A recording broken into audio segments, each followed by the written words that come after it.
It's 5 p.m. Eastern time, that is. Got that, Chainsaw? It's 5 p.m. here, 4 p.m. your time. But you already know that.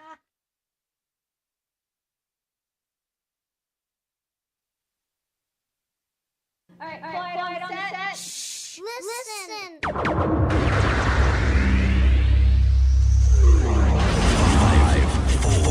3, 2, 1. Let's start the party. Broadcasting around the world. Polkas After Dark. This is your number one internet station. The music you love right here, right now.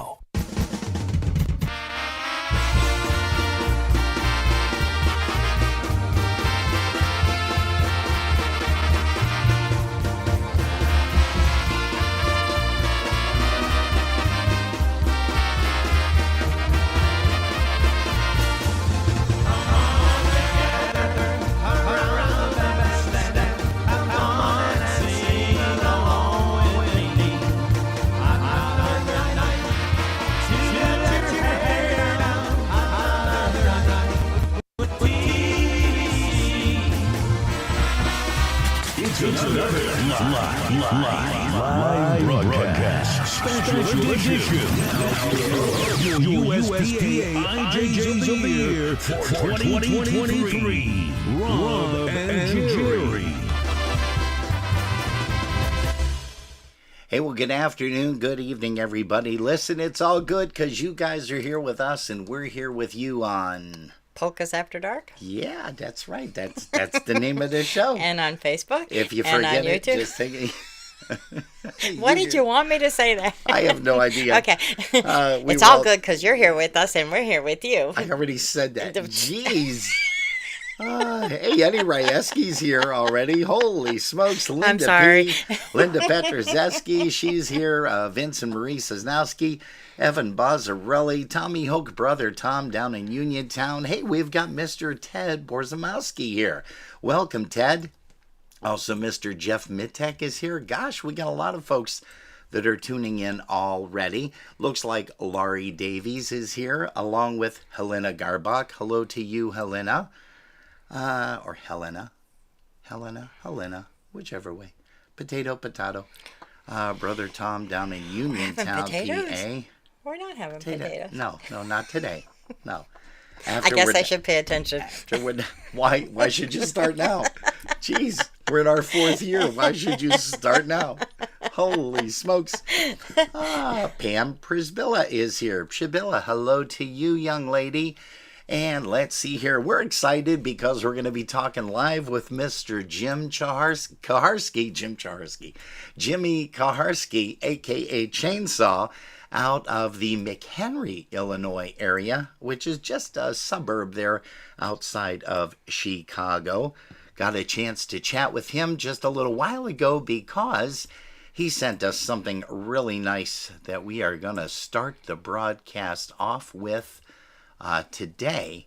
And as a matter of fact, let's go ahead and do that. It is a song that Chainsaw wrote, believe it or not. Yes, he's very artistic when it comes like that, and we're going to get a chance to talk to him real soon.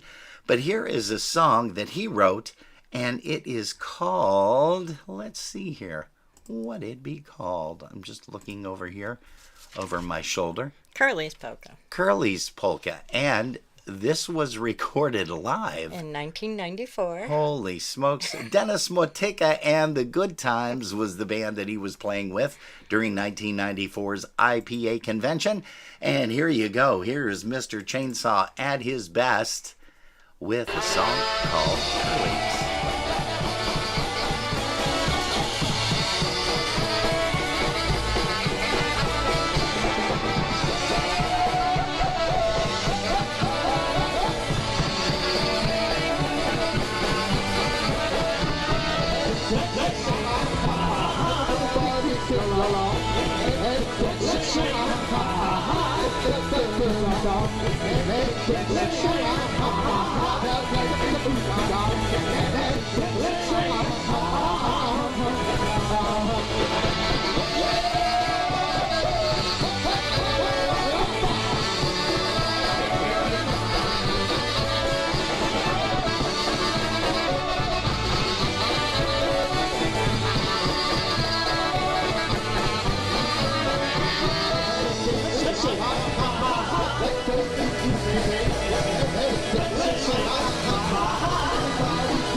Oh, yeah. Hey, bringing back the good times. Hey, Jane, we love that tune. And did you catch that quick? Da. Yeah. I caught it. And you caught the Curly's thing at the not the very end, but the la la la la la da. Forget it. Hey, Polkas After Dark is what you guys are tuned to here. We're talking all about Mr. Jim Kucharski, a.k.a. Chainsaw. He played with these guys. He actually played with a lot of bands. He sent a whole discography over, which is really huge, and we're going to be talking to him in just a little while. Let's see, who else did we have pop in here? Erica Belonda McMaster, hello to you. Good evening, young lady. Oh, your second mom is here. I seen that. Yeah, Hello, yeah. Arlene. How are you? David, Mom, congrats. Arlene Gavrinsky and also Dave. David is here. Gosh, that means he's not playing today. So that's going to be a lot of fun having him listen to Chainsaw. I know him and Chain go way back many, many years, but it'll be nice for him to hear a little bit about how Chainsaw got to where he is at, to his level today. We also see Mr. Frank Murkowski is here out in Ohio. So he's with Joyce, Okay. Pat, Carol, Joy Lee, Janice, and himself playing pinochle. Oh, really? It sounds like he's outnumbered and he should just pretend he doesn't know how to play. Quit right now, Frank. Run away from the table. Quit while you're ahead. Oh, good gosh. We also have Donna Skachillis joining us in YouTube today, and she said, "Good afternoon, Rob and Jerry. Congratulations on your marriage and USPA award. Aw, thank Wishing you much love, happiness, and continued success with PAD." Oh, thank We you so thank you very, very much, honey. And Chris Tansky's over here again. She couldn't sign on Facebook again. Oh, but that's geez. okay. You get better sound on YouTube anyways. Yeah, and at least we don't, well, there's times that we do stutter with the video, but not a whole heck of a lot. Hey, Mary Malmuka is here. Hello to you, Mary. Also, let's see, who else is here? John Butzek is here over in Facebook land. Also, Mr. Johnny Pilch is joining us. Hello to you and your lovely wife, Jenny. And whoever else is there, I don't know if any of the kids are there or not. Rick Bukowski is here as well, and we're going to play another tune. I'm going to shut up. By the way, how do you like my hair? I did a good job. I borrowed your curling iron just before we went on. Yeah, you like that? Maybe I should have borrowed my curling iron before we went on. Hey, here's Stash Galanka, the Chicago Masters for Chris Tansky. She's a big fan. You know who else was a big fan? Marion, a.k.a. Bug. And also Flo. Florence was a big fan, too. A lot of people loved Stash Galanka and the Chicago Masters. Here's one featuring Chainsaw on the bass. And here's one called Up and Down Zgoriesh.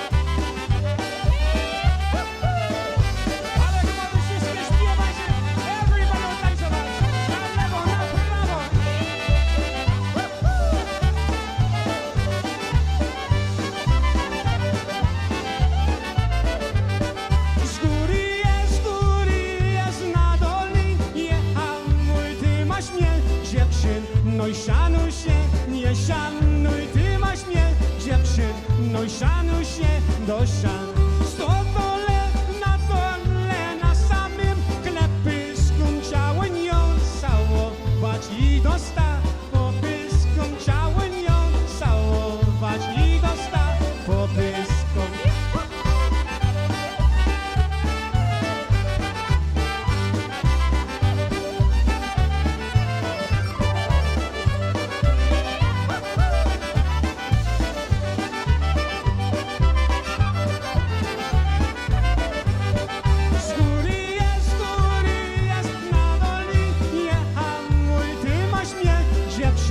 No i szanuj się, nie szanuj, ty masz mnie, dziewczyn.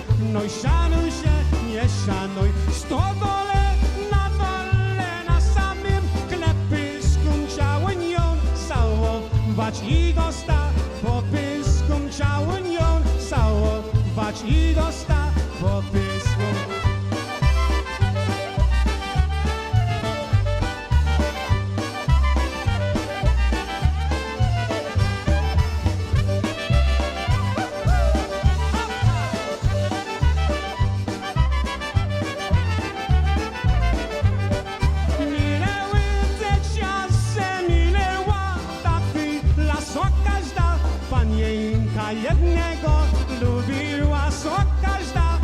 konika jednego lubiła.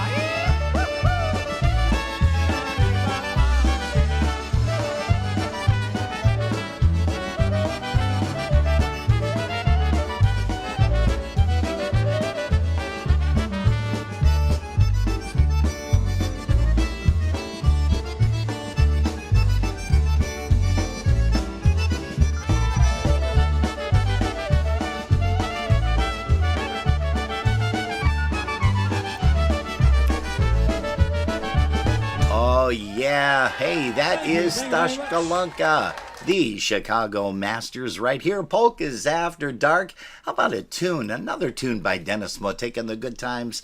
Here's one of our favorites, one called Sweet 16.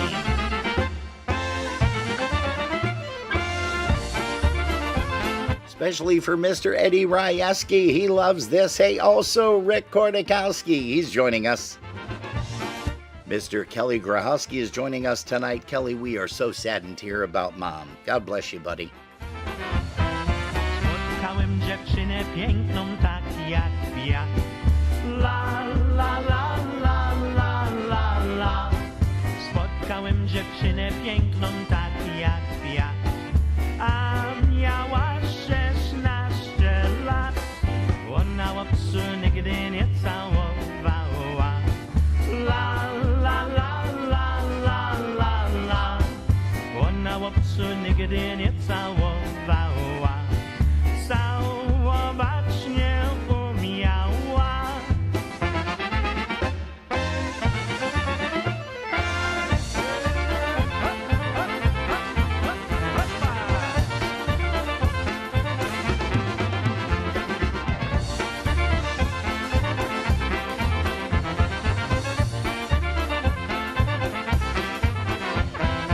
Ojcu ci twoja mamusiu mówiła. La la la la la la la. Ojcu ci twoja mamusiu mówiła. Jakieś lalki bawiła. Jak prawiło patrzeć przyjdzie to poznać. La la la la la la la. Jak prawiło patrzeć przyjdzie to poznać. To mój twoją rączkę dasz.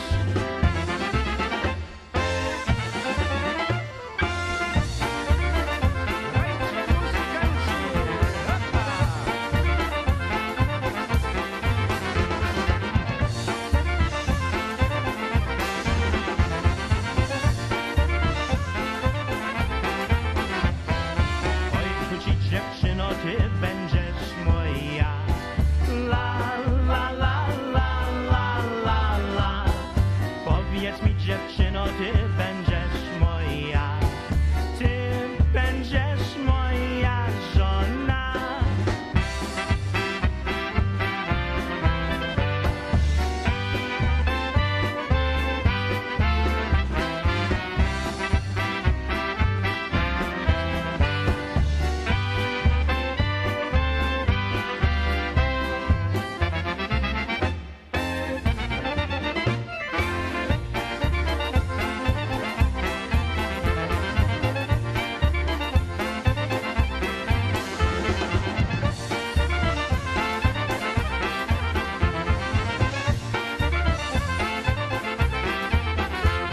Oh, yeah, what a great show so far. Some great tunes, that's for doggone sure. A lot of Chicago guys, and we're going to be talking live with a Chicago guy in, let's see here, just about less than 15 minutes. We're going to be getting a hold of Jim Kucharski, a.k.a. Chainsaw. And Jerry, who do you have in the chat room that has recently joined us? Nobody? Nobody? No. Nobody recently? No, Hey, we're nobody gonna say that's hello- signed in. We we're did gonna get more people. They're just not signed into the chat room. Okay, well, that's easy enough. A lot of people tell us that they listen to us and watch us all the time, but they just don't chime in every now and then. That's okay. Exactly, absolutely to that. Let's see, who else do we have here? We've got Carol Barron over on Facebook. Hello to you. Alice Fischler Our gal up Canada way, hello to you, Allison. Speaking of up Canada way, look who's joining us is John and Lana Biawe. Thank you guys for hopping in here. Jan Dressler is here. We're going to say hello to you. Donna Jelinski is here. Hello to Donna. Rick Kordakowski's just hanging out, and he can't wait for the interview with Mr. Jim Kucharski. We've got some more polka music coming your way. How about a tune by Joe Valega and the Happy Hearts? Here's one called Hearts on Fire Polka.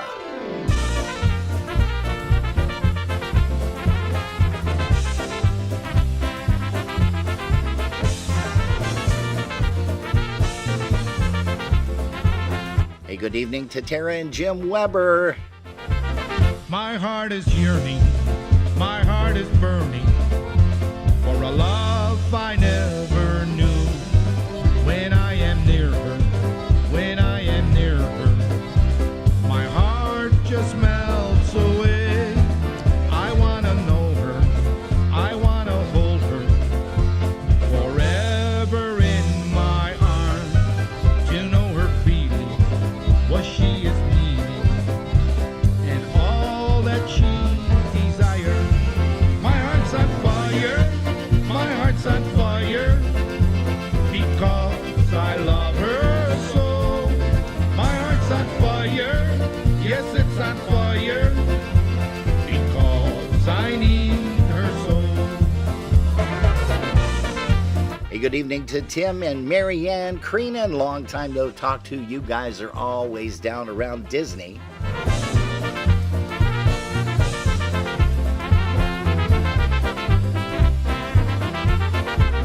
My heart is yearning, my heart is burning for a love I never knew. When I am near her, when I am near her, my heart just melts away. I wanna know her, I wanna hold her forever in my arms. To know her feeling, what she is needing, and all that she desires. My heart's on fire, my heart's on fire, because I love her so. My heart's on fire, yes it's on fire, because I need her so.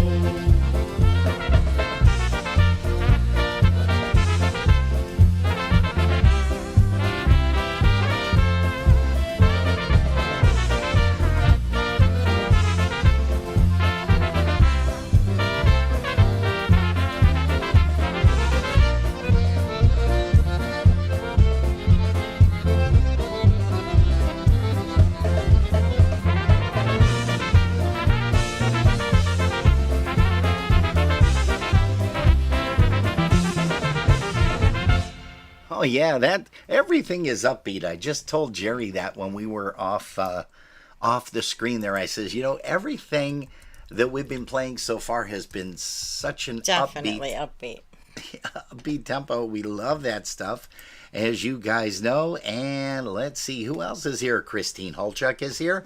Hello to Marge Dremzik. Marge is here as well. It looks like Sue Swartz is joining us. Hello to you, Sue. Long time no see. And Carol Barron says, congratulations on our win at USPA. Thank you very, very much. We've got a couple more songs here that we want to do. Oh, did you hear my voice just? I did. I'm going through puberty. Puberty. Puberty is Pooper is correct. Okay, good. How about a song by Freeze Dried, huh?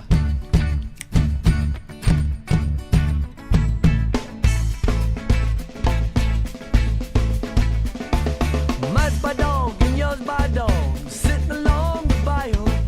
Mine's by dog, see yours by dog, you're gonna set her tail on fire. Talking about hey now, hey now, I do all day. Check a movie, no, I'm not nay. Check a movie, no, hey.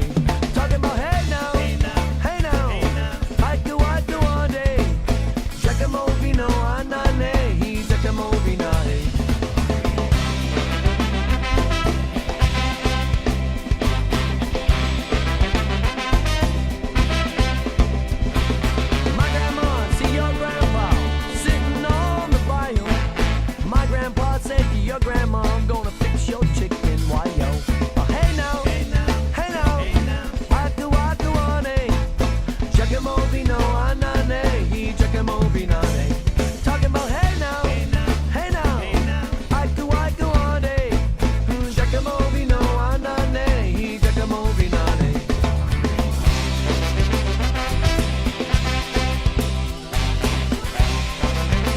Good evening to Lisa and Greg down in the Ville.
Hey, good evening to Sue Baker Campbell, also to Brian. Hey, thanks a lot, Suze.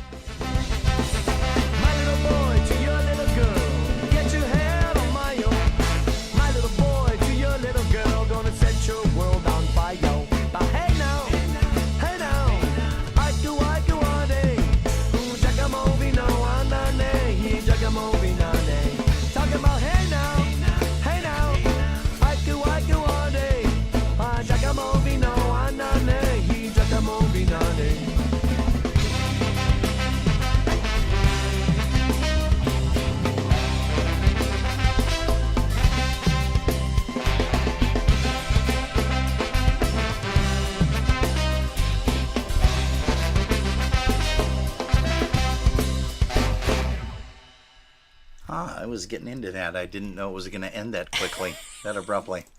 Hey, you want to hear it again? I'll No, play it not again. right now. No. Stop it. Stop it. Stop thinking like me, will you, after 13 and a half Like, years, when is that almost gonna 14? Yeah, ain't that the truth? Good gosh. Hey, Sue Campbell and I used to work together over at that building down in Buffalo on that corner there. Awesome. Yeah. Thanks for joining us. Yeah, really nice. Very, very nice. We got a nice crowd here so far, Facebook and also in YouTube. We've got a few chatters along the way. Let's see here. Oh, Rick Kucharski said he had a blast with him in Orlando back in 1990. Nice. At Orlando's Polka Festival.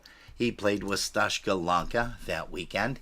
Yeah, what a great band. You know, anything that Chainsaw touched turned to gold. I mean, every band that he played with, as you guys can tell. Hey, here's one, Stash Balanda and Jimmy Homel. Here's one called Nastrovia Panovia.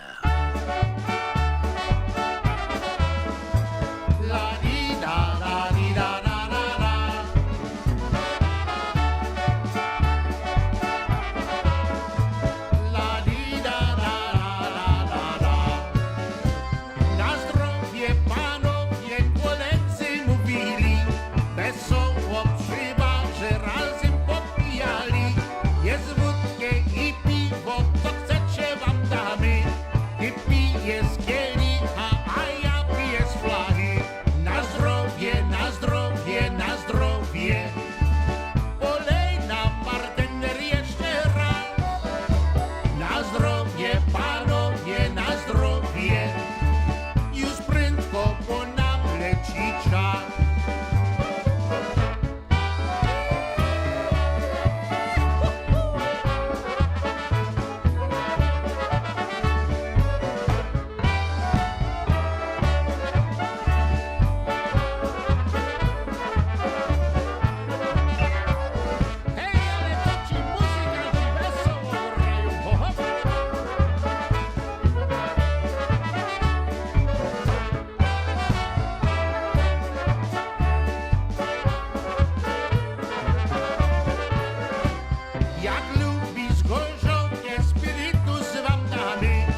Some great tunes there. Nostrovia Panovia. This is Polkas After Dark. That's what you guys are tuned to, and we are excited to have joining us from the Illinois area. Hey, we're going to say hi real quick to Peter, PCM fan, also to Brenda Olszewski. They are here in the house. Also, Kim Augustine as well. Hello to you, Kim. And it was great to see everybody last week at the USPA convention. But right now, we are going to take you live to Mr. Jim Kucharski. Jim, can you hear me? I can hear you fine. Oh, beautiful. All right, sir. Well, we can hear you fine as well. And Jim, thanks so much for joining us. I know you are a busy guy. You've got your hand in a lot of things out there in Illinois, including the PAJ, the Polka Jammer Network, or should I say PJN, polkajammernetwork.org. We thank you once again so much for tuning in and also for allowing us to chat with you this afternoon/evening. It's evening for us. It's afternoon because you guys are about an hour behind. Hey, Jim, and I'm probably going to call you Jim or Chain or whichever. So I hope you still go by Chainsaw. Do you not? I've been called all kinds of things, but mostly the Chain. The Chain. Okay, good. Easy That's enough. That's what Todd Zagani is called. The Chain. Got it. Hey, it was great to hang out with Todd and Daddy Z and also Linda Mitch last weekend too over at the USPA banquet. And also the festival. Hey, so Chain, I'm going to ask you this. The very first question that I always ask all of our interviewees is, how old were you when you heard your first polka song? Oh my goodness, this goes back to grade school. Back in the 1970s, I think this was around fifth grade. I would have been around 9 years old. Eddie Carosa used to have a polka show on Saturday nights called Eddie Carosa's Polka Party, which my mom used to put on. It was locally on WCIU Channel 26 in Chicago. It was on from 6 to 6:30. My mom would put it on every Saturday to the consternation of my dad, who didn't care for polkas. Really? But, yes, kind of a long story. But anyways, my mom would have that on. I would be listening. I would be I would come to the living room and I say, "What is this?" "Oh, we're playing this polka music." So I sat down with her and then we started, I was listening to the music, and it was just, that was like my first exposure to polka music. I mean, it was Slovenian Czech kind of music, but most of the melodies I later wind up, was pretty familiar with by the time I started playing polkas in the late 80s. Oh, gotcha. Okay. And I know that you play bass guitar. You play electric bass very, very well. But Chain, I definitely have to say this publicly. There are a lot of guys out there that play a stand-up or an upright bass, but you have a certain finesse about you. I have to personally say this, which I can because it's my show, our show. But you are the best I have ever heard at playing upright bass. Well, coming to you, that means a lot to me. I started at the upright. I actually took lessons when I was in Gordon Tech High School. I think it was my senior year. I talked to Randy Hubner and I asked if I could take lessons from him. And he gave me lessons as far as playing the bass and the bowing. The one thing I had to work on was trying to find where to put my fingers, because it has, obviously upright bass has got no frets. Right. But I got pretty much proficient enough where I was able, when I decided to go to Vanderbilt College of Music after I graduated high school in 1984, and I was actually proficient enough where I was actually picked to play string bass in the concert band. Oh, wow. Now, I have seen a lot of guys that will use a marker, either some tape, some masking tape or electrical tape or whatever, but you don't have to do that, do you? No, I just make sure it's cranked up loud enough in the amplifier where it's not left feeding back, and I just play from the heart.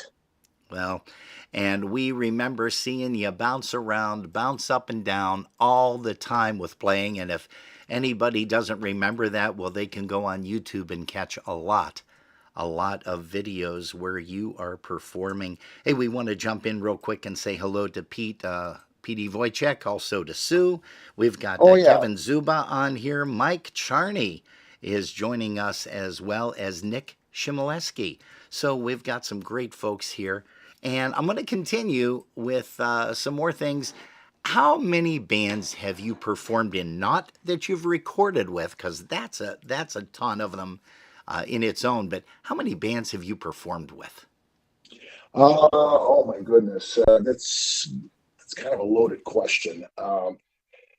Let's see. I originally started with Joe Villegas Happy Hearts in 1987, and then I started playing with Jenny on the Windy City Brass for a couple of years. Then I filled in with Chicago's Milwaukee Avenue CMA. That was Johnny Kravitz's group, Oh, and yeah. then I played with Tony Blazonczyk's Southside Sound. He started. It was his first band long before New Phase. Oh, I remember then- them. Yeah.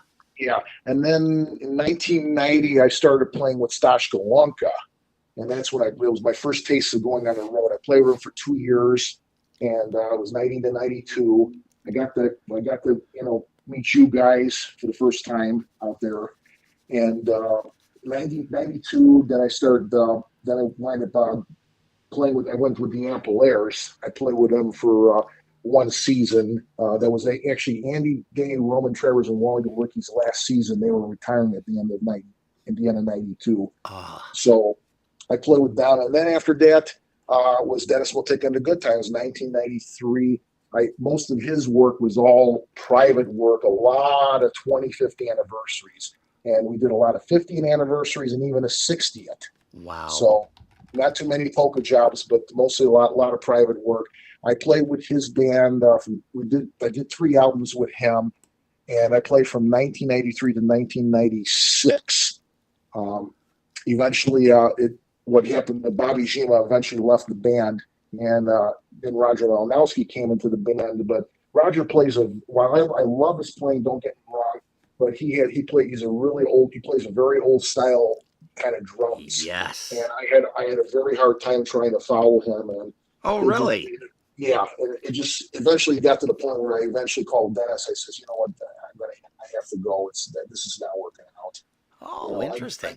I miss playing with Bobby Zima because him and I worked really well together. Holy smokes. So then after that, I didn't play for a few months, and I was actually friends with a gentleman by the name of Dave Little. He used to play accordion with Take Five, and I used to hang out with him. And I remember back in those days, Ted Tomzik, Brian Tomzik, and Dave Little were playing. They were playing with the Easy Tones. They're out of Michigan City, Indiana, and they were looking to start a new band because those guys were just not happy with the Easy Tone style. Yeah. So, okay. So I guess they start. So Ted Tomzik started Take Five. About a few months later, I got a frantic phone call from Ted Tomzik. He's out of the blue. He says, "Jimmy, I need you. My bass unit, my left-hand bass and my accordion went out. I need you to come down here and help me out." So I think this was somewhere in Chicago. So I packed I quickly put everything in. It was on a Sunday. I quickly put everything in the car. I went and played a job, and that's how that got started. So I played with Ted Tomzik, Take Five. I did 3 albums with him. Okay. And eventually, kind of long story short, Ted Tomzik and I it was like, to put it mildly, we did not get along at all. It was like oil and water. Oil and water. Yeah. And I have heard that term many a time. Yes. So then I think I played until like 97, and then I quit that band. And then I started playing with a bunch of other. I started getting calls with other bands. I filled in with Polka Country Musicians, I think like 2007. Okay. And then I also filled in with John Good and Goodale. I played a couple of jobs with Craig Abel and Diversico. Oh. And then I also at Seven Springs one year I actually played with the Dynatones. I fill in the Dynatones. Stashko Lonka was sang, and Stashko Lonka and the late Eddie Blazonczyk Sr. sang, and Matt Lewandowski was playing drums. I played bass. Dave Matera played clarinet sax, and we played a couple songs. So that was like, that was interesting. Wow, that is huge. Now, as far as your recordings, you have had a lot of not only polka material, but you performed on Troy Gawlak's, Yes. the Polish carols. Tell us a little bit about what that was like. I'm going to ask you about a whole bunch of recording sessions, but tell us what that was like because that was a bunch of top-notch musicians as well. Yes, I got actually Troy Godlick sent me an email, and he told me that he was interested in doing a Grauska style project, Postado High School, and Yeah. he asked me if I would be interested in playing upright bass with the bow. And it just so happens that I says so. We start talking about it, and I says, but where's the recording session? You would have to travel to Akron, Ohio. So he said he would put me up in a hotel, which he did. And well, it turned out that John Jaworski decided to record his own Pasolowski album that same year. Oh, wow. So then I said okay to Troy Godlick. Then John Jaworski called me and asked me, I heard you playing on Troy's new album. You want to do my album? I says okay. So then that happened. So I did two Christmas Pasolowski albums a couple years ago, back to Wow. back. Oh, unreal. Well, when I guess the musicians, again, of that caliber want the very best, they give the very best a call, and just glad that you were available to assist them. And we've got a bunch of music lined up here. You played with the late Stash Belanda. Tell us a little bit about Stash. Sash Belanda called me out of the blue a few years ago. I'm trying to remember what year that was. Oh, I gotta look at my notes over here. My goodness, kind of bear with me, folks. I've been in. It's going to be actually 37 years next month that I'm in the polka business, and I'm Wow. trying to remember all this stuff. Oh, congratulations. Thank you. So this was kind of bear with me. I'm finding it over here. That was 2006. 2006. That Okay. 2006. That he asked me if because while he did use John Fermaniak on the left hand bass for many years, he Yeah. always loved the stand up bass. So he asked me if he put together a project he wanted me to cut upright bass. So I said okay. So I cut a couple albums for him. And it was okay. And also one of the albums, it was not the first one I did, but the second one I did. That particular one, he let me his son Tommy Belanda play drums. So I suggested to him, how about if I play bass guitar on those two tunes? Because anytime a band leader they would always call me, everybody wants upright bass, everybody. Yeah. So it kind of gave me a chance to kind of break away a little bit. So to play bass guitar, which is actually what I've been playing most of the time on the road, anyways. Yeah. So I played a few tunes on bass guitar, so you got a chance to actually play on that. So in '06, that was Old School Review, Stash Yes. Belanda's Old School Review, and Yes. then also in '07, as a matter of fact, the Hey Musicanci. Yes. You had cut with them as well. What Yeah. was it like? And I got to also mention this. Tommy Belanda, he is going to be joining us on a future broadcast for an interview, but Tommy did one whale of a job at USPA with New Generation, and he's walking around and everybody just has to do a double take, not only with his voice when he starts to sing, but also just his appearance. He looks so much like Stash. It's incredible. He does. In fact, I remember when I first heard the new when I got the New Generation CD for my radio show, Yeah. I listened to him singing "I Want to Shout," and I'm hearing shadows of his dad in his voice. It was scary. Yes, it is. You are absolutely right. But, and that's a couple of great things that he inherited. First of all, his musical talent, his vocals, and of course his looks. I mean, again, he looks just like Dad did, at that age. And like you're saying, it is scary.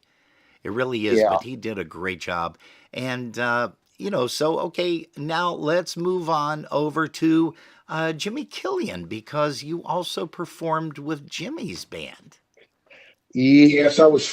He used to come out to when I played with Stash Golunka, and he started his own band, Honky Chicago, and he said he loved the way I played upright bass, and he asked me to be on his recordings. So I pretty much played, with the exception of the very first one, Polish Tunes, which the late Lenny Kafka cut bass on. Yeah. Everything else I cut upright. Everything else I cut upright bass, and then I also bowed the like the obetics and waltzes. Yes.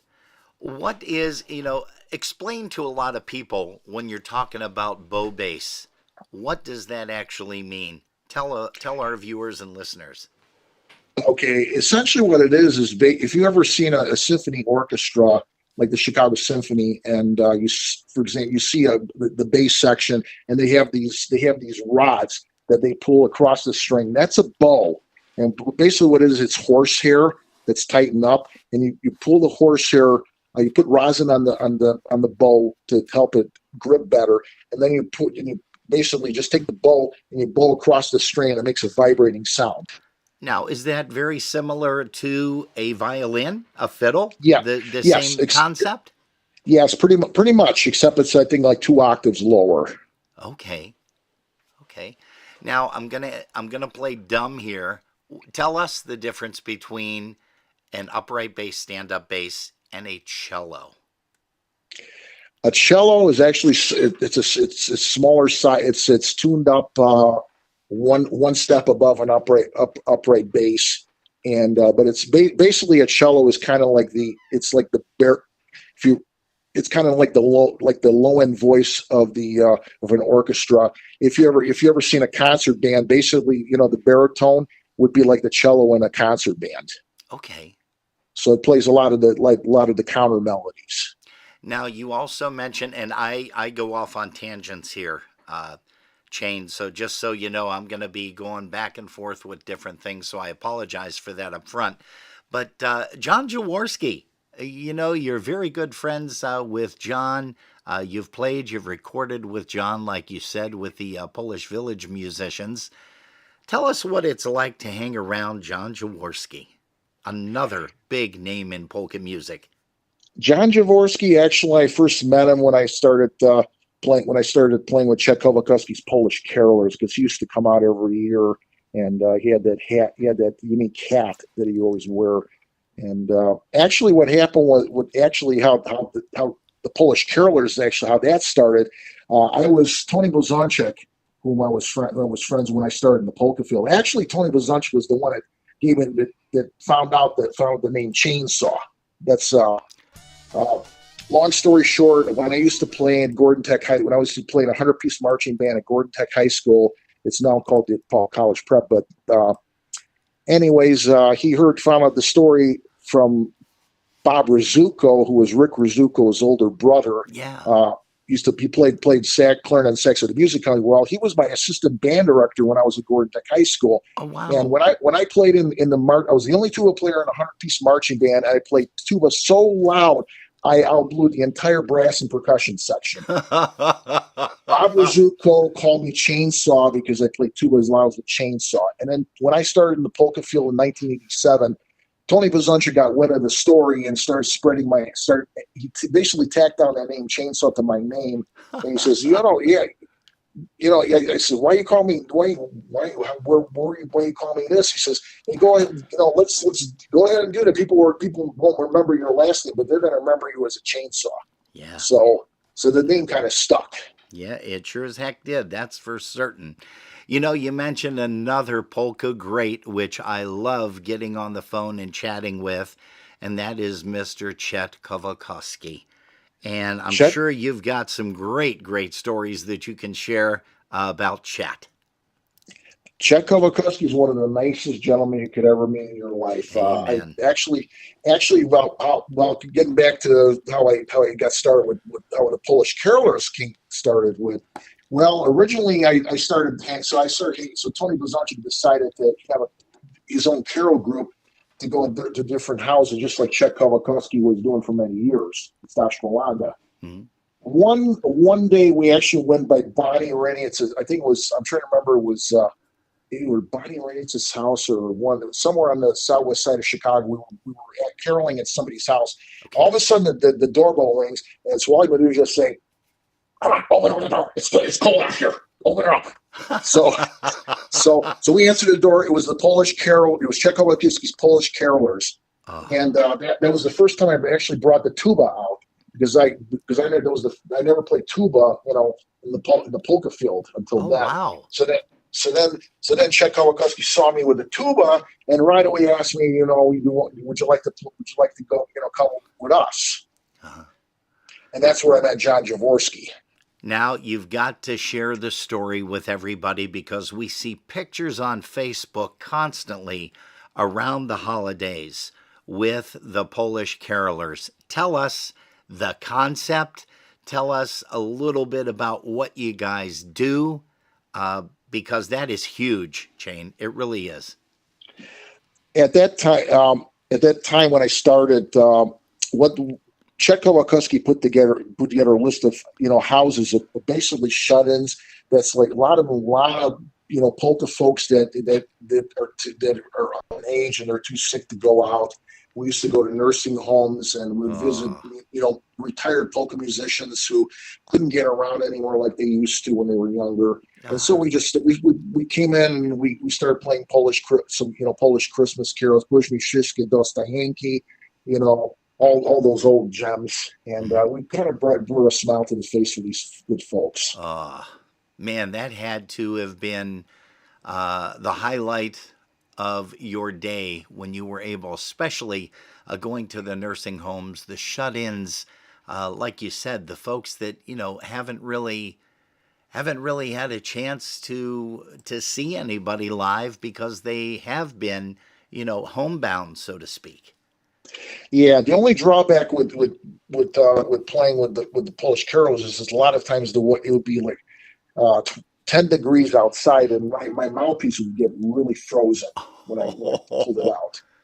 So that was the only drawback. But in the back, a couple of the guys in the back, Eddie, like Eddie Novak, they'll be playing concertina while Chet was driving in the background, and they'll be serenading us while I didn't really feel like playing, but they were playing music, and they playing the boxes in the background where we were riding in the back of the station wagon. Okay. No, actually, no, it wasn't a station wagon. I'm sorry, it was a big cargo van. Oh wow, like John Candy. Yeah. With something like that. Holy smokes. So Joe Valega, you've entertained with Dennis Motika, The Good Times. I'm gonna ask you this too. Tell us about Freeze Dried, because I remember seeing you with Freeze Dried, and when the guys would switch instruments, you'd go over to the valve bone, which is Freeze Dried. Actually, well, as you know, when I played with CMA for a couple of years. Johnny Kravitz. Well, anyways, Johnny Kravitz, Teddy O Jr. and Johnny Oldie started. Mike Medusa started a new band called Freeze Dried in 2000. Around 2002, I get a call from Johnny Kravitz. He says, "Hey, I better see we're looking for a bass player because our bass player is leaving, and would you like to play with us?" So then I came to a rehearsal and I told him that I also play guitar. So that's when I started playing electric guitar. Actually, I started playing guitar when I was in fourth grade back in grade school. Okay, now I didn't know that you played lead guitar either. Holy smokes, Shane. Yeah, not so well. Mostly rhythm guitar, not so much lead. I wish I took more advanced lessons on that. Yeah, but still, I mean, the highlight of the bands, and you have performed on quite a few of the Freeze Dried recordings.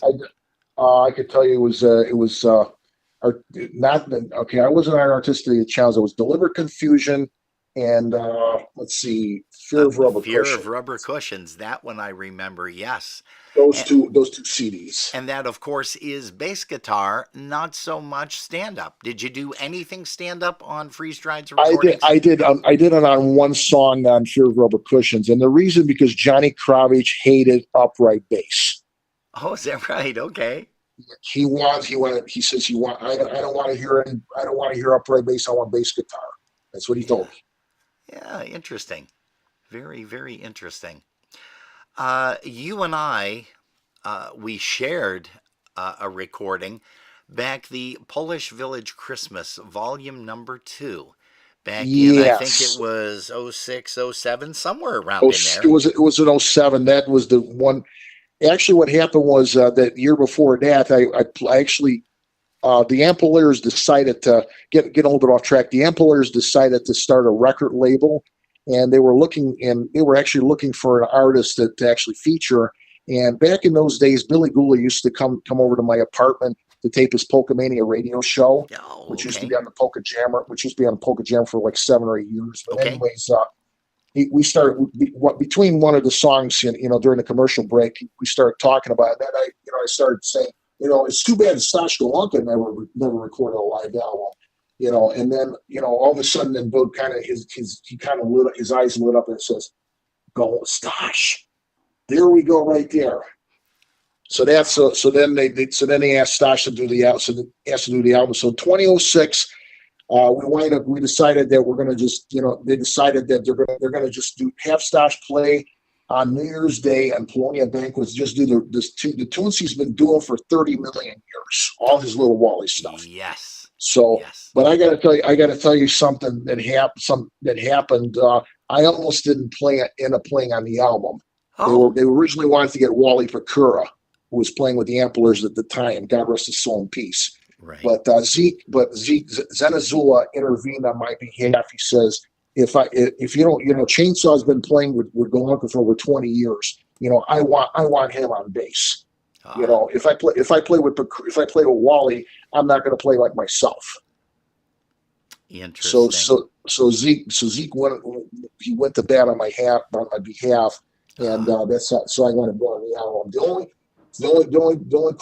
thing that though is that Jerry, they still had Jerry Rayevsky play piano. So, but I like to say this right now. If I was producing the album, there's two things I would have done. I would have got Beanie Swaviak Hussein, who cut on Golonka's first 3 albums. I would have her on piano, and I would have flown Johnny Wonderlick in from Buffalo here to play concertina. I always loved Stash when he did double boxes. Yes, and John Wonderlick, a.k.a. John Lawrence, to all of us in Facebook land. Johnny is going to be joining us at some point. We've got a whole bunch of folks lined up, which is great. I mean, everybody that we have approached in the various bands, PCM, Dynabrass, everybody, New Generation, we are going to have a lot of folks throughout the summer months and also the winter months, fall and winter. From what we are seeing here, it's starting to fill in very, very well. Tell us a little bit more about playing with Stash Golonka, because Stash has been everybody's, everybody has idolized Stash from either a music point, a vocal point. I mean, the guy sounded just like Dean Martin. Everybody said that. Yes. And, they still do today. But some of the waltzes that he did were just unreal. I mean, where did he come up? And you may know the answer, you may not. Where did he come up with some of these songs? Stash used to listen to Dean Martin a lot on the radio. Mm-hmm. There was a music of your life station that he used to listen to, years ago. And he was very fond of Dean Martin. He also liked Elvis Presley and also liked Mick Jagger. He told me he patterned his voice after Dean Martin with a touch of with Mick Jagger, and with a touch. He was Dean Martin, Elvis Presley, and a touch of Mick Jagger. Those were his idols. Unbelievable. Hey, Chain, I've got to tell you something here. We are looking at about 3 minutes before 6 p.m. Eastern Time. You are just on a roll with telling us a bunch of stuff. Do you have any objections to sticking around a little while longer? Not at all. I got some. Actually, if you're interested, I got an interesting story about Stash Golonka. Please, by all means, go right ahead. We used to, Joe. If you're ever familiar with a gentleman from Michigan by the name of Jimmy Oh, he used to play a lot of dress. He passed away a few years ago. He was a school teacher, and I remember being in the used to, we used to be in that old 1985 Ford station wagon with all the stuff packed in the back. There was no trailer, and Jimmy would be grading test stuff, would be grading papers, and him and I would start talking about, we talk about American history and world history, because he was a history teacher, and we just would have conversations, while we were sitting in the back, riding with the king. And we just talk about American history, and it was very interesting. Well, anyways, there was one particular weekend where we stayed over at we slept over at Jimmy Kronowski's house, and this is really funny. I was in the basement. We just had breakfast. I went downstairs and I saw a Fender Stratocaster guitar that he had in the corner connected to a Fender amp. So I pulled that out. I took out an effects pedal. I put some distortion on there, and I decided to play like Jimi Hendrix, and I played "Walk Through This World with Me." Stashko was taking a shower, and I started pulling that. He started coming out of the shower. He was basically in his birthday suit. Water was like dripping all over from his body, and he started singing. "Walk Through This World with Me." Dee, dee, dee, dee. Come take my hand. And he started like scatsing. He started like responding to the note. He starts just out of the blue. You gotta be kidding me. Funny. Walk through this room with me. Dee, dee, dee, dee. Come take my hand. He was doing that. And in his birthday suit. And that's got to be one of his best waltzes. Yes. I mean, living in two worlds. I mean, there's just so many that we could be talking about this for hours and hours and probably even days of the stuff that he did. But just an amazing guy, that's for sure. Hey, Shane, let me ask you this, please. What personal favorite genre of music do you listen to when you're not listening to polkas? Let's see. Before I started the polkas, and I used to listen to mostly I used to listen to big band jazz, Count Basie, Duke Ellington, and then I also listened to Spyro Gyra, when I was in college, and I listened to Chicago. Actually, I remember that was probably my earliest memory when my dad used to have WLS AM 89. It was the biggest rock station in Chicago, and he used to have that on the weekends on the radio in the background. And back when I was little, I think it was like 1968, 69. I think it was like only 2 years old. I would cringe every time I heard Jimi Hendrix or Iron Butterfly and all those organ heavy groups that played, psychedelic groups that played at the time. Yeah. And then one day I heard Chicago would make me smile, and all of a sudden I just turned around and it's like, yes. I was gravitated to a band with horns. Yeah. Yeah, I've seen Chicago a few times here in the Buffalo market, and what a huge sound they have. They still do today. I think they're still touring, as a matter of fact. Yes, they are. Except nowadays they're more of a glorified cover band. I miss when Terry Kath was playing guitar. That guy was a monster. Wow. I mean, I listened to the recordings. There's actually a couple of live recordings of in the 1970s of him playing with Chicago, and the guy was just a monster. Unreal. I remember when I heard him play for the first time, my jaw just was like I dropped to the basement. Well, I told you that I'm going to be going back and forth with stuff. Your pronunciation of the Polish language. Do you speak Polish, Shane? Actually, my mother, she's 87, 82 years old. She'll be turning 83 in September. Oh, God bless her. So she used to send me and my sisters to Polish school when we were, I think it was like third or fourth grade. And I learned to pray in Polish. Oh, you did? I learned to pray in Polish, but I could not remember. But then I could not remember, how to really say it until I started playing polkas. Oh, and then, wow. I had to actually. So what happened was when I wanted to learn a tune, I would, I asked her, where can I, how can I get the words? So she says, bring the recorder over here. And she took a piece of paper and she started writing the words for me. Oh, you gotta be kidding me. And then she started teaching me the words, what is the pronunciation. In fact, there was one particular tune. It's Lancers Cane Polka by Little Wally. There was one verse which does not make any sense in the Polish, so she actually changed the words in order to properly fit the sentence. Really? Yes. That is amazing. Holy cow. Chain, do you have a favorite band that you never, and this is going to be reaching, trust me, do you have a favorite band that you never performed with but always wanted to play with, past or present? The one band that kind of sticks out in my head is the Tones Orchestra. They were active in the early 1970s. Yeah. They were way before my time because I did not start polkas until 1987. Okay. My father never took me and my sisters to any polka dances that were going around. But ironically, my mother, actually, before she married my father in 1962, she and her sister Elizabeth used to follow Marion Lush when he played in Chicago. They used to go to dances every single week.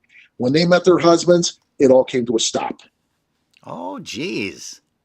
Yeah.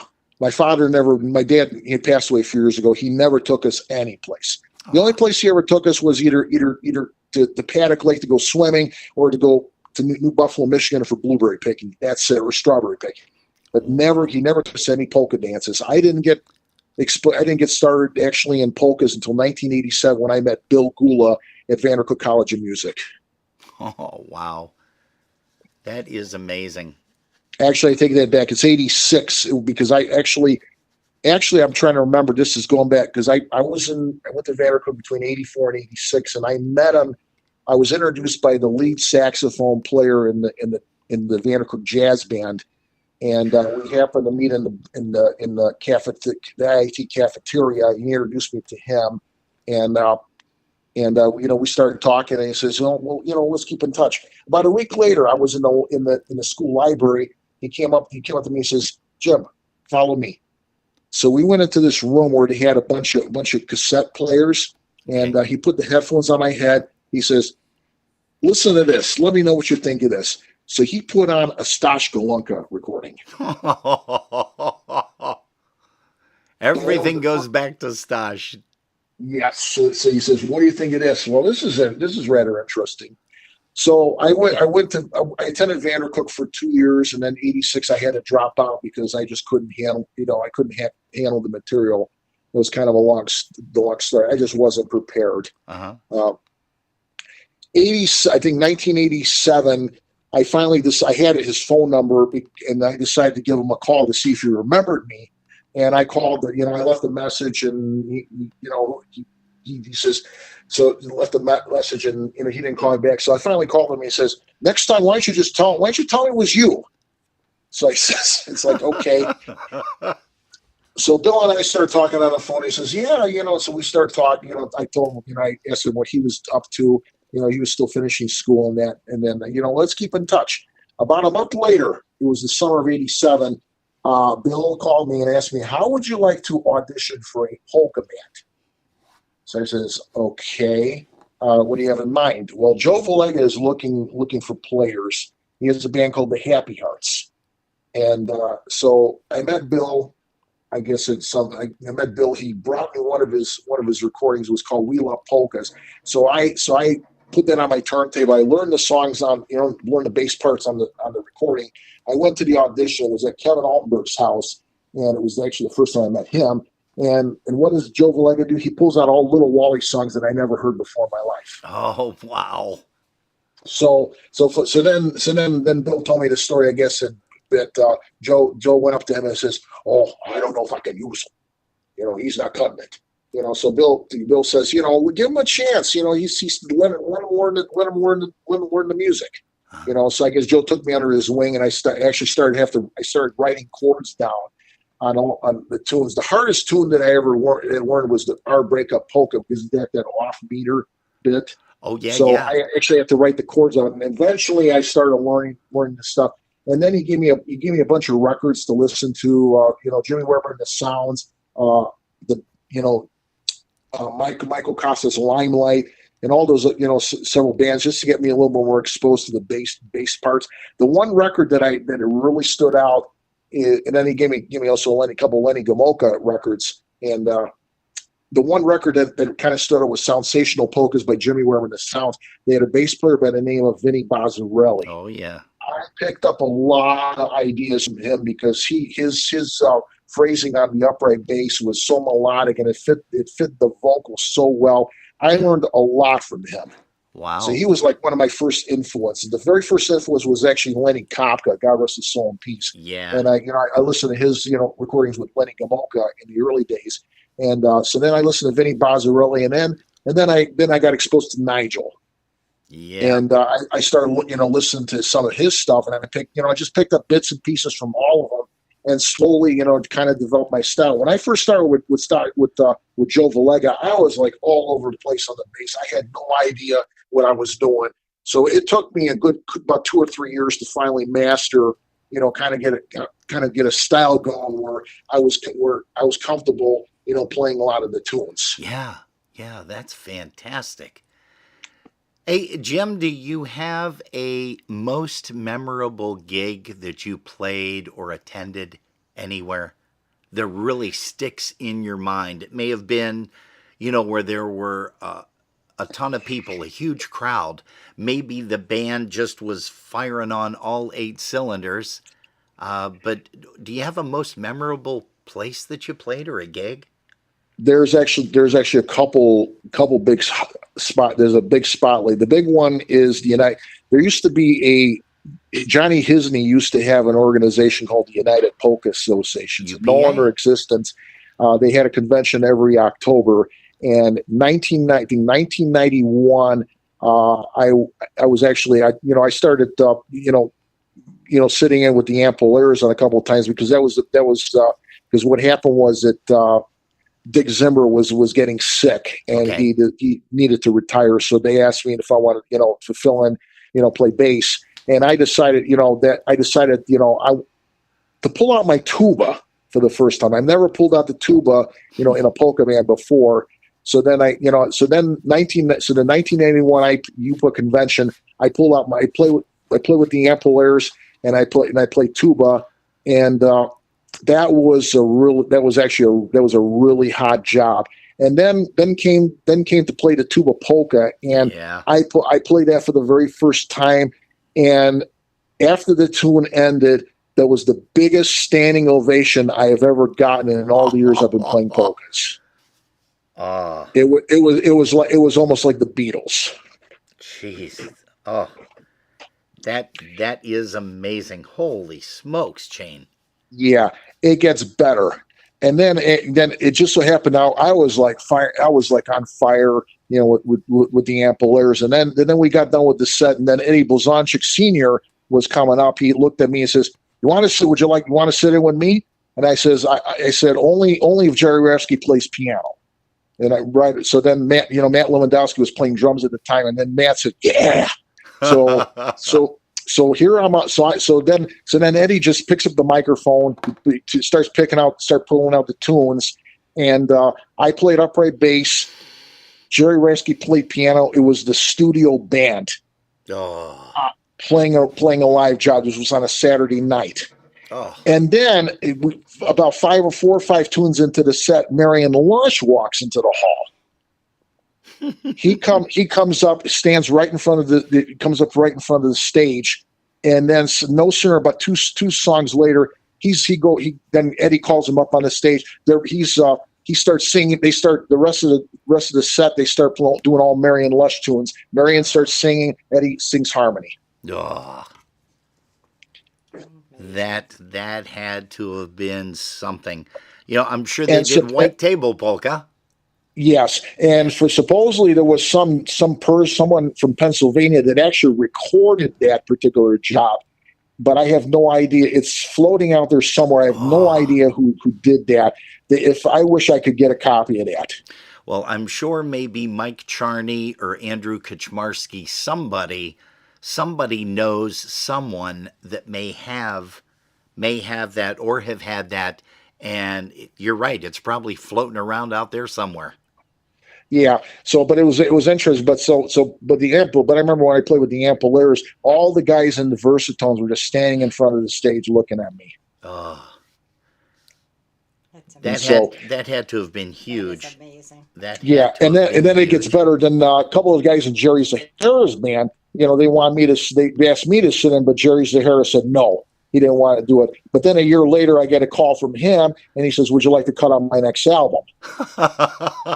So I guess at the prodding of Taju Bicek, because he was there and he saw me. Taju Bicek. It's funny because Taju and also Bob Piven had come into Buffalo to play with Keith Strauss in Polka Confetti. Yes, which and actually I played. That was the first time I played with a polka band in like 12 years. Is that right? That was about 3 weeks ago. It's out in New York. Yeah. And this was a memorable gig for those guys, and got a chance to talk to Teddy and reminisce about Lush. And oddly enough, I mentioned that we do these interviews, and he says, "Oh, I'd love to come on. Let me know." So we're going to be interviewing both Bob Piven at some point, and I think this is going to be around October when their schedules start to slow up a little bit, or slow down, I should say. And also Teddy is going to be coming on too, and that talk about the memories. And Chainsaw, you are just coming up with stuff, totally amazing stuff. I really appreciate you sticking around here for so long. I do want to ask you a couple more questions here. And that Sure. is, do you have a favorite song that you like to sing when you're playing on the bandstand? Oh God, I'm trying to think. Probably one of the Lancers polka is probably the one song that I always get Lancers is one of my favorite songs, but I get a lot of requests for Tululu Obetic. And we are going to be playing that in just a little bit, as a matter of fact, once the interview is over. And I thank you so much for sending those over. You Dropboxed them to me probably about 20 minutes before the broadcast, and we downloaded them, Jerry and I, and we've got them all set. As a matter of fact, the song Curly's Polka that you wrote for Dennis Morteka, we got a chance to play that, and just you're an amazing guy. But I have two more questions for you. And Sure. that is, and if you've heard the interviews, you know what? Hold on a second. Before I do that, I have to mention the Polka Jammer Network. I mean, you do a lot of stuff behind the scenes that a lot of folks don't know about. Tell us, first of all, how you hooked up with the Polka Jammer Network. Well, and to kind of put it into context, we'll go back to 2000. That's because I remember tagging along with Billy Gula when he used to do a Polka Mania show on WCV radio in Chicago for many years, and I always was intrigued about doing a polka show, but I could not afford the high cost of airtime on a brokered station. Sure. So then basically that kind of kept by the wayside. Around around 1990, around 2000, but I think 2000, in the fall of that year, I get a call from Billy Gould, and he says, there's a station on a station on the internet that's playing polka music called 24/7 Polka Heaven. Okay. I think you should send it, do an audition tape. So I started talking. I think about it. I says, yeah, why not? So then I put together all the music. It took me, my God, about 7 hours to put together that first 1 hour show. Wow. I actually emailed Ray Zalakard. He's the program director over there. Yep. And I told him that I had a concept for a show, and would he be interested? And he says, yeah, send me, I'm looking for shows, send me a tape.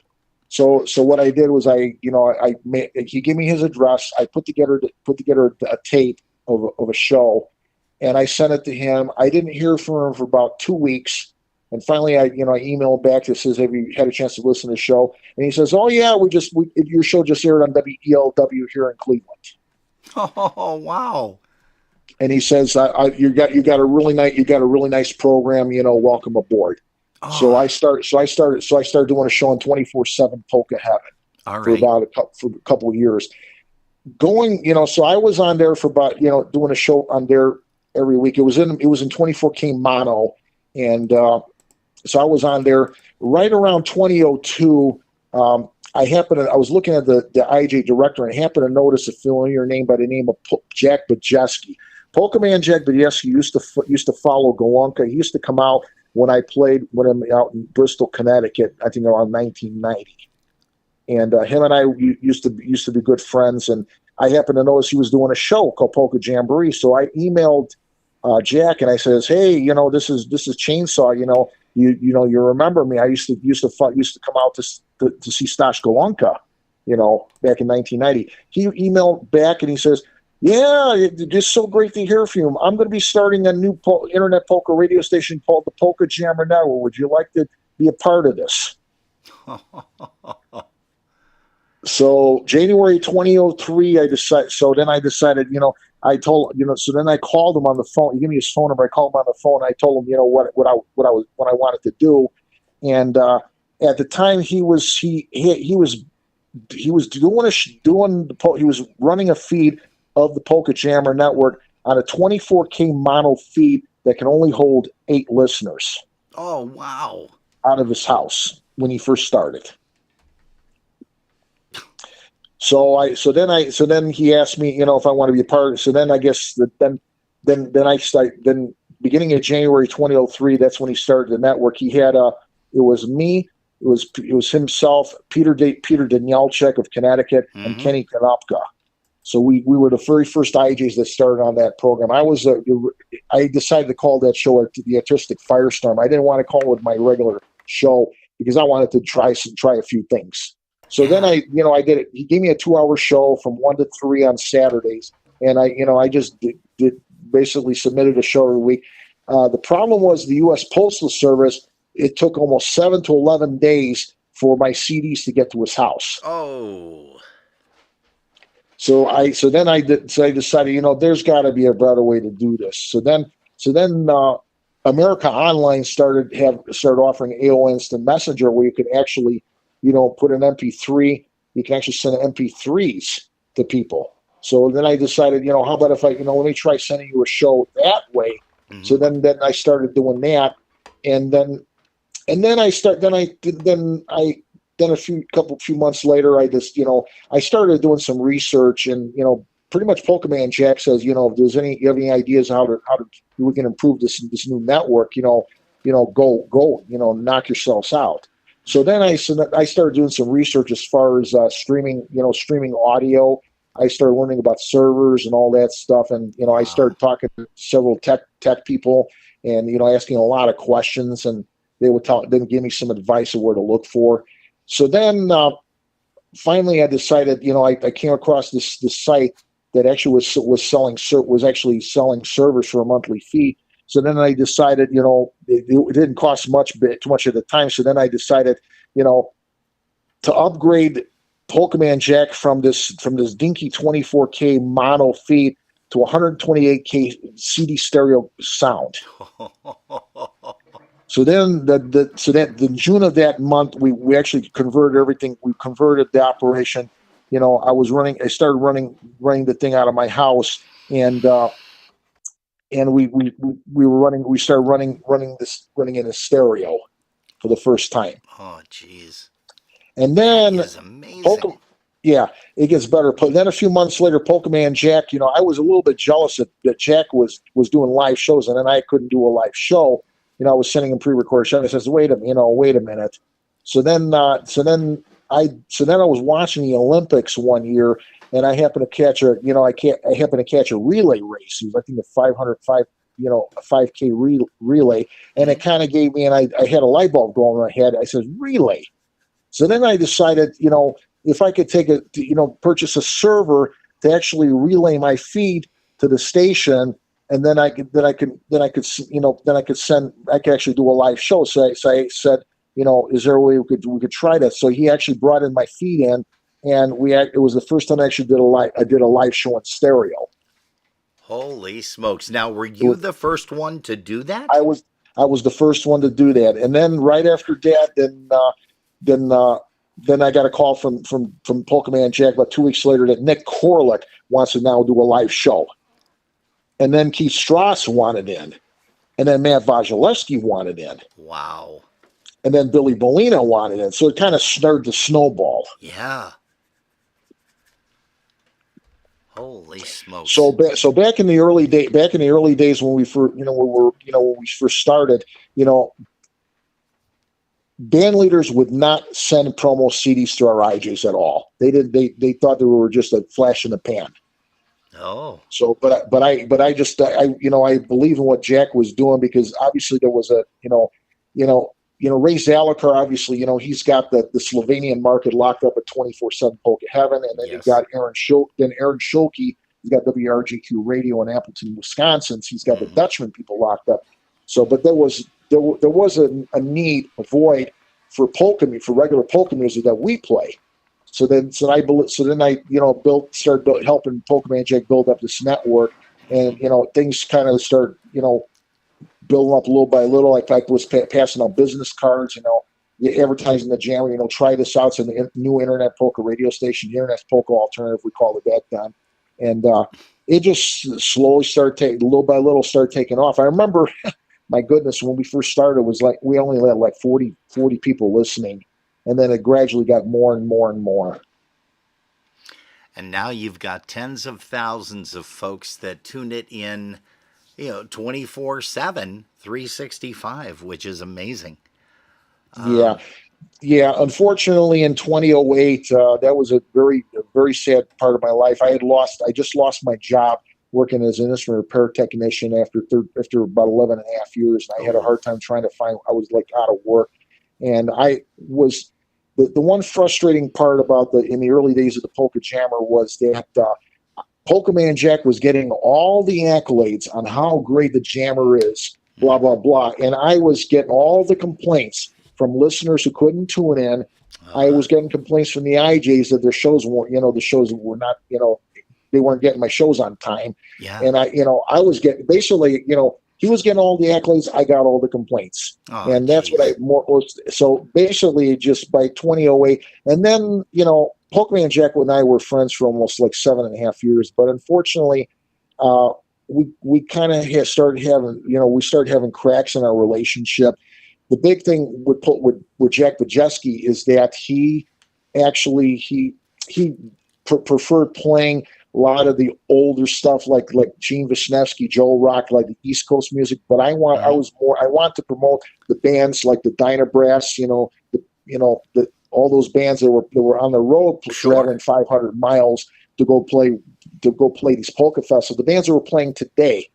So that's what I wanted to promote. And eventually by October 2008, things got to a head, and then Jack Bajeski, he resigned from the Polka Jammer Network, and then I basically took over. Gotcha. Running the operation. Gotcha. Okay. Hey, we are getting to the bottom of the hour. What I want to do is I want to ask you 2 more questions, Chain. First of all, what is your favorite breakdown story? And I got to say this. You worked with Stashka Lanka. There's got to be a handful of them for sure. Well, fortunately, I didn't have any breakdowns, but we did play a job, and we did actually have a gig in Midland, Michigan. It was in February. I think it was 1991, where we had a really severe snowstorm that year. Ooh. We were out in Michigan. The roads were all covered with ice. I was trying to make it. I was actually driving in the van, the station wagon, and the car started sliding 360 degrees around. Oh. I had no traction. I was scared to death. Oh. And it turns out right after we finally got to the gig wound up getting canceled. We wound up spending the night in a motel, and we wanted to order a pizza, and they refused to deliver pizza. The road commissioner shut down all the roads. They refused to pull out the snow plows until the storm was gone. Oh, wow. That's an amazing story in itself. That's for sure. Hey, my final question to you, Chain, and listen, I've got to say this from the bottom of my heart. I know I sound like Scrubby, but Jerry and I want to thank. I miss Scrubby. Yeah, I do too. And another guy that I miss very, very much is my buddy Jimmy Johnson, who was another just amazing musician and an amazing person too. Yeah, he's another guy that left us too soon. Yes, here. So my final question, and before I say that again, Jerry and I want to thank you so much for spending this hour with us. I think you are our longest interview ever. And, when you and I talked, you said, boy, I don't know, I'm a little bit nervous. Well, I hope the nervous thing went away after the first two questions, because I knew in my heart of hearts that you were going to be able to just relax, and you did, and you shared a lot of stuff with us. It's amazing, your background, your history. It's yes, and I wouldn't be surprised that I probably have enough stories to do another whole show. Yeah, I bet you would. Hey, so my final question to you is, what would Chainsaw Jim Kucharski say to someone that wants to get involved in music? It can be any genre of music whatsoever, but what advice would you give to that individual? My advice would be to first take private lessons, get yourself familiar with the instrument, and then start listening to records. Just try to pick out notes here and there, and just be patient. It's going to take you some time to figure things out, but eventually you'll eventually figure it out. It took me I remember like good 3.5 years when I first started in the business to get proficient enough in the bass where I was comfortable with what I wanted to sound like. Yeah. But it took a long time, but eventually I got there. I mean, yeah, it's kind of it's kind of a challenge, when like, for example, when Bobby Pittman pulls out for example, in one of those old Eddie Zima tunes that I never heard before, or Casey Shaversky, and it was kind of hard because he was already he was an expert player when I first started. And I had to, I kept asking, what he was playing. He would play it out on a concertina. Mm-hmm. And, it took me a while to figure it out, but now, it's like second nature. Yeah. 37 years later, it's hard to believe. Yeah, he is remarkable too. Well, Chain, I got to say, first of all, thank you very, very much for spending this last hour with us. I hope we didn't take up too much of your time. Go grab some dinner or whatever, but I love you, buddy. You know that. You and I have been friends for decades, and you have a very special place in my heart too. Jim, well, I really appreciate it. This is the first time that I've ever been actually interviewed, because I should be interviewing you guys. No. A lot of people have requested that Jerry interview me at some point to tell my story. And, we got a lot of folks that did send us questions in their own voice, believe it or not. Some of the folks are no longer with us, but we're still going to use that at some point during that interview.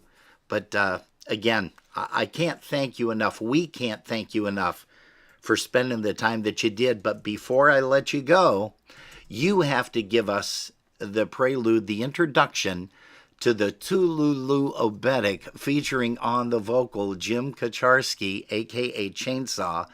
Tell us a little bit about this song before we hit the play button. Oh, okay, but before I do that, I'd like to congratulate you and Jerry on tying the knot after 13 years. Oh, thank Took us you. long enough. Thank you. Well, what took you guys so long? We were trying not to break a good thing. Yeah. Yeah, And then also congratulations for getting the IGDG award from USP this year. Thank you very, very much. That was a shocker to me and to Jerry. Being in there and up there with TZ, definitely, a guy that has been getting awards for so many years, and also with Mark and Sherry. Just to be in the presence of those folks was amazing. We didn't see it coming. Yes, Todd and I have gone back for many years. He's a great guy, one of the hardest working people behind the scenes and keeping the jammer going. And also the Mark and Sherry, specifically Mark Chapash. His mother had a really terrible stroke a few years ago, and he's had a lot on his plate to take care of him. Him. She's more or less a paraplegic in a wheelchair for the last almost a decade. And I take we got to say a prayer for him. He's been going through a lot. Yes. So, but he still makes time to do a show on the Jammer. He does the live remotes a few times a year. He was out of USP last week. Yep. And my hat goes out to him. But he says he's got a lot on his plate with his mom. They of course won. Mark and Sherry won the show of the year with their New Year's Eve show. Yes, they were. Actually, Sherry was pretty surprised to hear about that. Yeah, but I'm really proud. I'm proud of them. They do a really great job. Yeah, here. All right, sir. I thank you very, very much. Again, now give us a little bit of a prelude as to the Tululu Obedic featuring Jim Kucharski on the vocal. Okay, here's a tune that I used to sing with Stash Golonka many, many moons ago. This was at the Ron's Blungo win in 1991. I cannot remember the month. This is the Tululu Obedic.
koniu.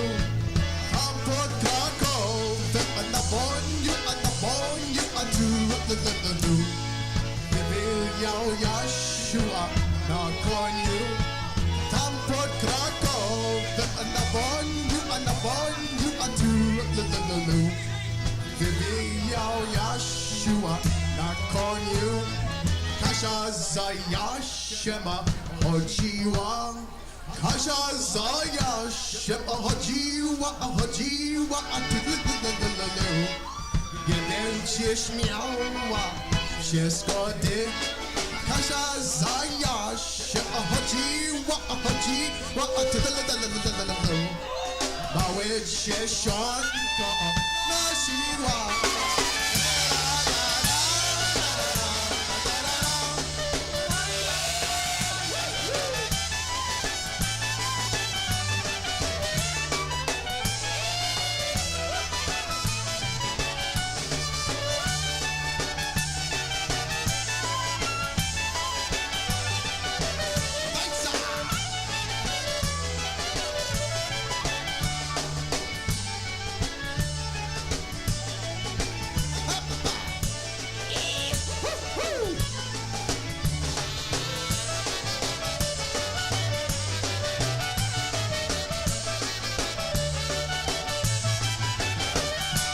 Mr. Jimmy Kucharski. I was here for Jimmy Kucharski. He did a fine job on his record.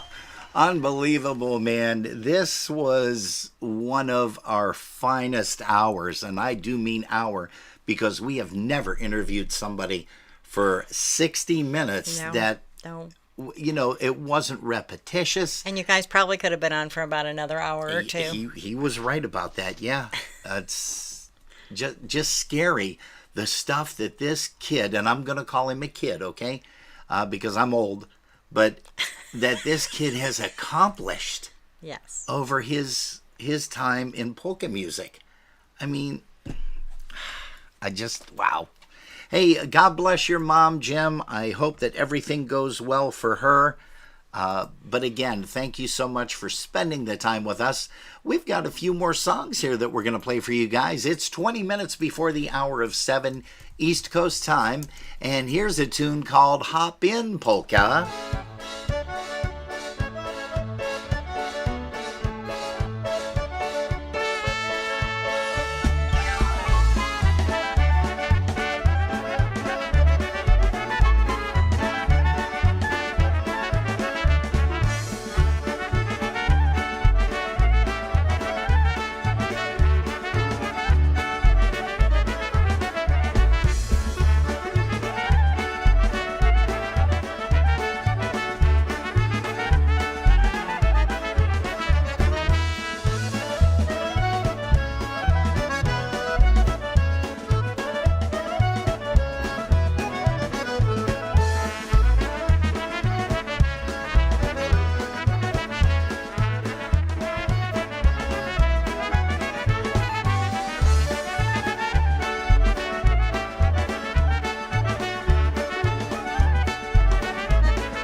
know, some great polka music coming your way tonight, but we also want to make sure that we let you guys know of something really cool that's coming up, and that is coming up on July the 21st, right here in the Buffalo, New York area. Our very own Buffalo Polka Boosters are celebrating their 54th annual family picnic. That's crazy. It And we're going to is. be celebrating 14 years there. Yeah, that's right. Tell them all about it, Jer. On Sunday, July 21st, 2024, from 2 until 7 p.m., you will be entertained by the Buffalo Concertina All-Stars at that 54th annual Buffalo Polka Booster Picnic. It's going to be held over at Clocks Grove, 1245 Seneca Creek Road in West Seneca, New York, 14224. That is a new location from past years. Members are $30, guests are $35. Children up to the age of 12 are free. Ticket price includes music, food, beer, water, and soda. And don't mention beer. And don't mention beer. Don't mention beer. No. Okay, I can't mention that there's a cash bar. It's gonna be there. And there'll be they're beer. gonna have beer there. Yes, but But it includes beer. okay. Food will be served from 3 until 6. Hamburgers, hot dogs, Italian sausage with peppers and onions, chef salad, watermelon, homemade macaroni salad, chips, water, pop, and beer included. As I mentioned, there is a cash bar available if you don't like beer. But everybody likes beer or soda. Yeah, soda, water. Soda, water. Yeah. You can figure it out, or you can have something from the bar. Pre-sale tickets only. Are they gonna have beer there or not? Do you know? Yes, they're gonna have beer. Okay. All right. Good. Beer, food, a whole bunch beer, of stuff. and food, and entertainment too. That sucked. Yeah, that was good. Sorry, guys. There are a limited amount of tickets available. No tickets will be sold after July 3rd. No tickets will be sold at the door. No exceptions. For more information or to get your tickets, call Chris Tansky at 716-771-1076, or you can give Barb Morose a call at 716-912-1263. There are no refunds, no BYOB, and no coolers. Yes. And these guys are going to be entertaining you. Here's the Buffalo Concertina All-Stars. Me once more, dear, and hold me tight, or I will knock on your door all night. Take me once more, dear, and hold me tight, or I will knock on your door all night.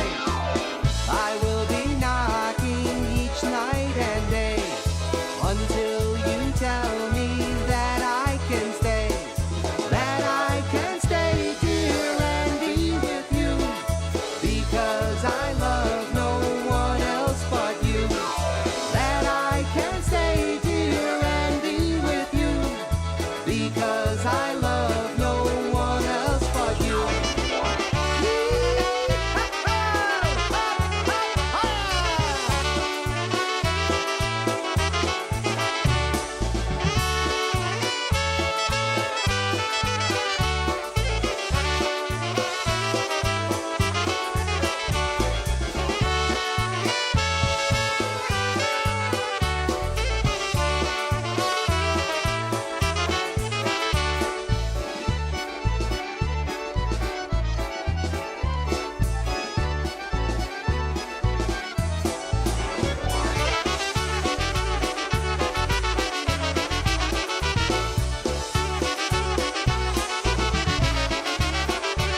And I'm sure if you twist Greg Schwoidach's arm a little bit, twist his wrist, pull his fingers, whatever, I'm Ew. sure he'll sing that song for I'm sure he's everybody. going to sing it anyway.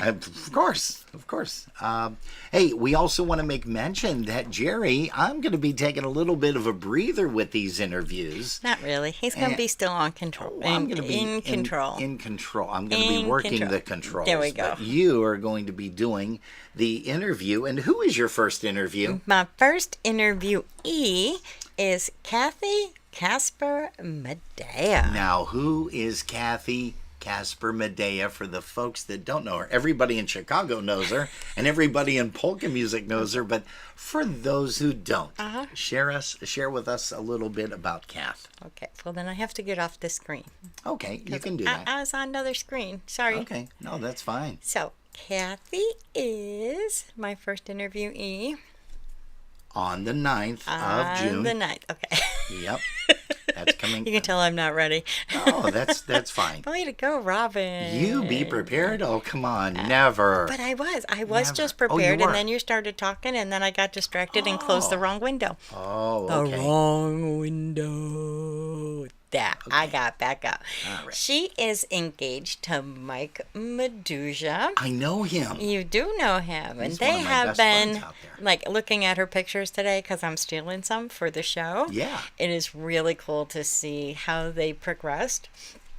And since we're talking about while the band plays, there's a lot of pictures of her hanging with the girls, other girls. So we'll be able to talk a whole bunch about the event she's been to and see if she's got a favorite and what brought her to him. It's kind of funny because I have heard through the grapevine, aka her, when we spent New Year's Eve with them over at the Puko Yashu event, that she really didn't know polka music until she met him. Wow. And it was don't kind of... give it all away. I gotta have something to ask her. You'll definitely be able to do that. Hey, Polkas After Dark is what you're tuned to, kids. Here's another tune by Dennis Motyka's Good Times, one of our favorite Chicago bands. Every band is our favorite, but, Chainsaw, we featured a lot of stuff with him today. Again, Chainsaw, we can't thank you enough for coming on and sharing your story with us and everybody. A lot of your accomplishments are unbelievable. They really are. But here's one called the Wedding Polka Medley.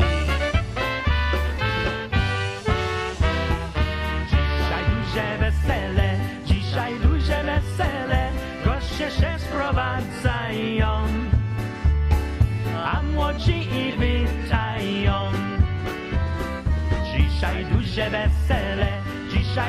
wesele, pani młoda wesoła, tak męża bardzo kocha.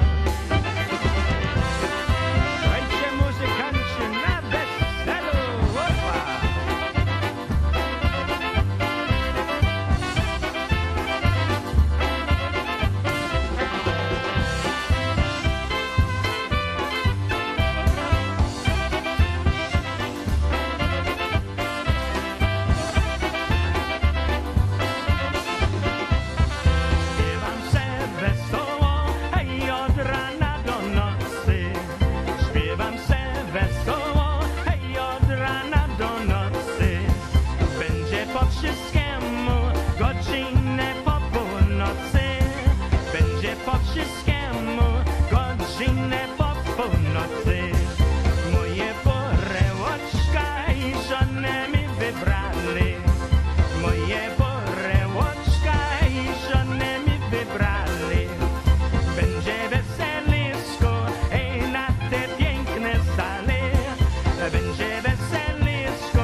How about another Joe Valega tune with the Happy Hearts? Here's one called The Gypsy, the Cyganka Polka.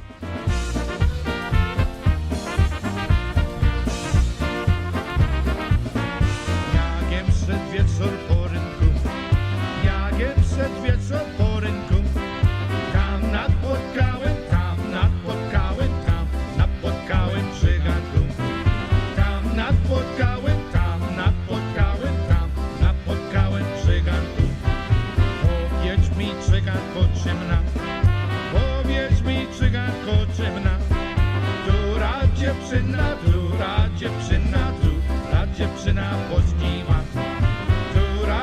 dziewczyna, która dziewczyna, która dziewczyna poczciwa.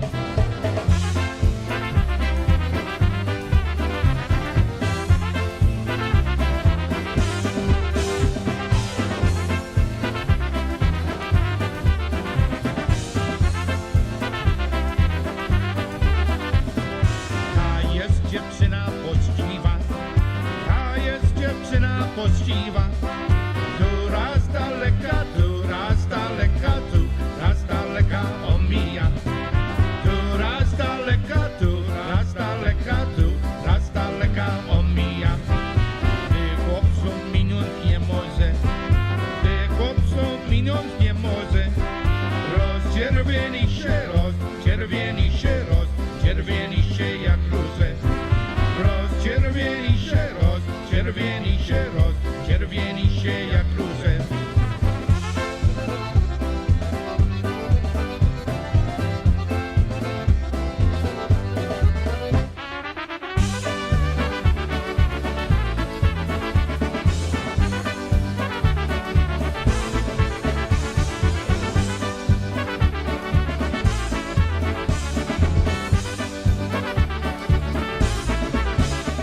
Hey folks, you're tuned to Polkas After Dark. Jerry and I want to thank each and every one of you for stopping by here this evening and actually this weekend.